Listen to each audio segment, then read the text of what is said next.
कौन है ब्राह्मण जो गुटखा खाता है? और ये हमऊ शुक्ला है, तुम काहे शुक्ला हो भाई? तुम गुटखा खा रहे हो, तुम तो कुछ नहीं हो। मैंने एक व्यक्ति देखे, सुल्तानपुर में आदरणीय पंडित शिवदत्त जी का गुरुकुल चलता है, उनके पुत्र यहां रह के गए हैं मानस। तो एक बार उनके पास एक व्यक्ति आया, मैं वहां बैठ के पीएचडी लिख रही थी, तो उसने कहा जी प्रवेश कराना है पंडित जी, बिल्कुल सत्य घटना। उन्होंने कहा कौन सी कक्षा में? अरे ये बच्चा पढ़ने नहीं गया, देख लो आप। तो उन्होंने कहा जी देखो बताओ क्या करना है? छठी में देख लो अगर आ जाए तो। आचार्य जी ने 2-4 प्रश्न पूछे। आचार्य जी ने कहा इसको तो नहीं आता। कह रहे हमऊ भी शुक्ला है, थोड़ा देख लो अगर कुछ हो जाए तो।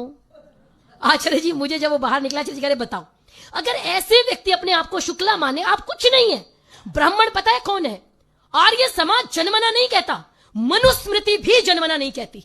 मनुस्मृति पे सबसे ज्यादा आक्षेप लगाते हैं ये मूर्ख लोग। एक लड़की, एक पार्टी की प्रवक्ता जिसने मनुस्मृति फाड़ी थी, वो अलग बात है कि लोगों ने औकात बता दी, लेकिन मनुस्मृति जैसी पुस्तक उसने फाड़ी। मनुस्मृति को जलाया जाता है, क्यों? क्योंकि ये जातिवाद करती है, और जो जातिवाद करती है उसको छूते भी नहीं है। सत्य कह रही हूं या मिथ्या कह रही हूं? आप किसको ब्राह्मण कहेंगे? मनुस्मृति पता है क्या कहती है? जितने लोग मनुस्मृति का विरोध करते हैं उनको समझाना। मनुस्मृति कहती है अध्यापनम, अध्ययनम, यजनम याजनम तथा दानम प्रतिगृहम चैव ब्राह्मणा नाम कल्पयत। इस दुनिया में किसको ब्राह्मण किया जाए? उन्होंने कहा जो 6 काम करता हो। कौन से काम करता हो? पहला का अध्ययन करता हो। क्या करता हो जी?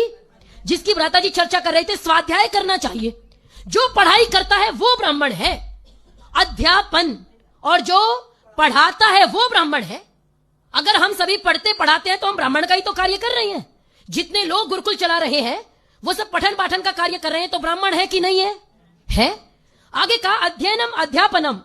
आगे तीसरा चौथा कर्म बताया यजन और याजन। यज करना चाहिए और कराना चाहिए।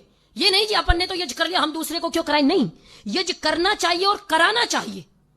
और आगे कर्म बताए दान देना चाहिए और दान लेना चाहिए। दोनों काम, जो इन 6 कामों को करता है वो ब्राह्मण है। और इसके अलावा जो मीट मांस खाए वो ब्राह्मण नहीं है।